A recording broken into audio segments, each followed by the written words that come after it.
Kwa jina naitwa Christina Mdeme, naibu katibu mkuu ofisi ya makamu wa rais.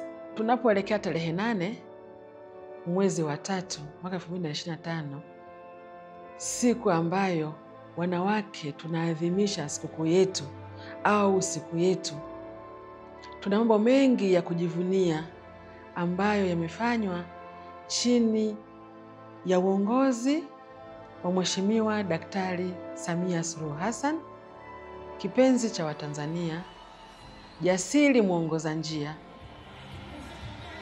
chaguo la Watanzania. Yeye akiwa ni mwenyekiti wa Chama cha Mapinduzi, amiri jeshi mkuu wa majeshi ya ulinzi na usalama Tanzania, ametufanyia mengi makubwa wa Tanzania. Sisi wa Tanzania na hususani wanawake tuna mambo mengi ya kujivunia chini ya uongozi wa rais wetu Daktari Samia Suluhu Hassan. Mwanamke huyu shupavu Daktari Samia Suluhu Hassan ni miongoni mwa marais 100 duniani wenye ushawishi mkubwa.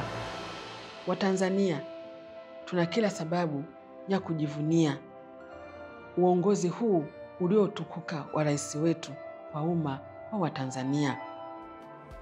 Kwa hiyo sisi wanawake wa Tanzania tunapoadhimisha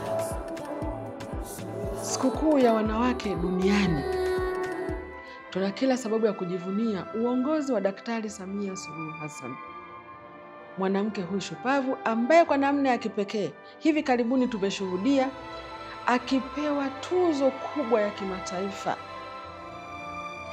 ya uongozi ya kusimamia sekta ya afya kwa jinsi anavyopambana na kusimamia afya ya mama na mtoto na kupata hii tuzo ya Global Goalkeeper Award.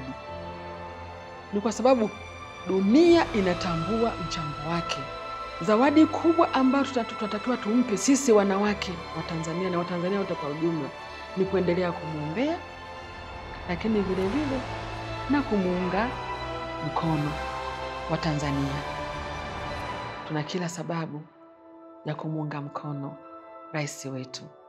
Tunajivunia kuwa na rais huyu ambaye ni zawadi tumepewa kutoka kwa Mungu. Sisi watumishi wa umma tunajivunia kufanya kazi na Daktari Samia Suluhu Hassan. Wanawake wa Tanzania tunajivunia kuwa na rais mwanamke ambaye kwetu amekuwa ni role model wa wanawake wote nchini na dunia nzima.